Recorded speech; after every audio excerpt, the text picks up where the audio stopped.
I don't know if you know much about what we're doing at Inspired, but the genesis of Inspired Performance Institute was my daughter's Crohn's. Really, that's Yeah. very interesting. So she was diagnosed with Crohn's at 14, Mm. and they told us there's no cure for Crohn's. We don't know what causes Crohn's, and that she's going to have to manage this for the rest of her life.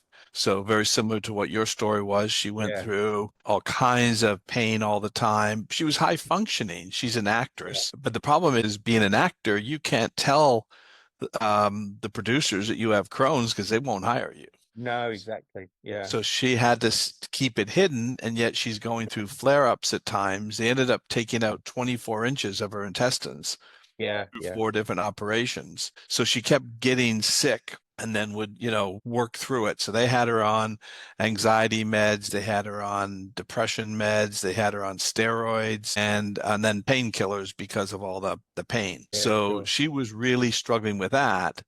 And then she lost her SAG insurance because she ended up with a flare up. She couldn't work. So we're dual citizens, so Canadian and American. So she Okay. went back to Canada so she could use the socialized medicine up there. And there's a lot of acting. So she says, so I've got the best of both worlds. I'll act up there. And then we got a call saying that she's been rushed to the hospital. She started coughing up blood. And so they had her in ICU for 3.5 weeks and came back and diagnosed her with idiopathic pulmonary hemosiderosis, which is another autoimmune disorder. And they Yeah, said the same thing. There's no cure for it. We don't know what causes it. She's going to have to manage this. She should live close to a hospital because her lungs could fill up in 15 minutes. So that was, a potential death sentence for her because yeah, only 1 in 1.2 million people ever got that disorder. So it was so rare, there was really no research into it.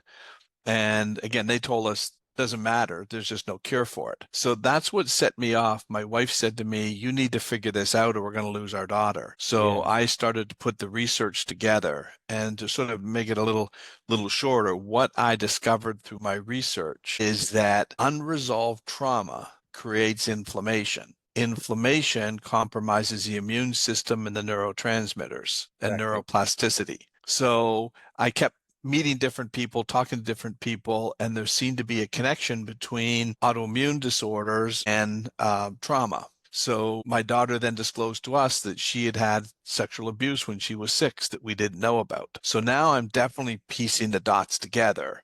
Yeah, And when you look at that, even for mental health, what do they teach you in mental health? Manage, live, and cope with it. And I'm saying, what if we could fix it? What if we could get in there and actually reboot the system? Because I say it's a glitch. It's an error message. So what's happened is that when we have traumatic events in our lives, we store that information in high definition. So your subconscious mind is constantly referencing this traumatic memory to respond to incoming data now. But every time it uses it as a resource to look at, it activates the nervous system. And if it activates the nervous system, inflammation is the response, right, to physical or yeah, yeah, emotional yeah, trauma. So I'm doing a study right now, Mark, which you'll find fascinating, is I'm showing that this unresolved trauma, the genes that regulate inflammation upregulate.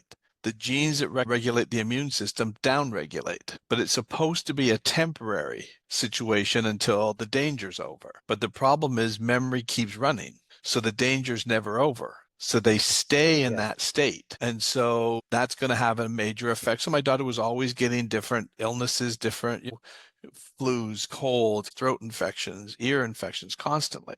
But it was coming because the immune system was downregulated. So what I'm showing is I developed a program to basically resolve trauma. And when we resolve the trauma, the system comes back into balance. The genes that regulate inflammation come back down. The genes that regulate immune system come back up. Neuroplasticity comes back up. So it's a reset. And so I'm doing this study on that. We're going to publish a study probably at the end of the year, which is going to be amazing. And I love what you're doing as well, because you're teaching people that there's another way. They just don't have to live with it, right? yeah. You can do something about it, which gives them hope.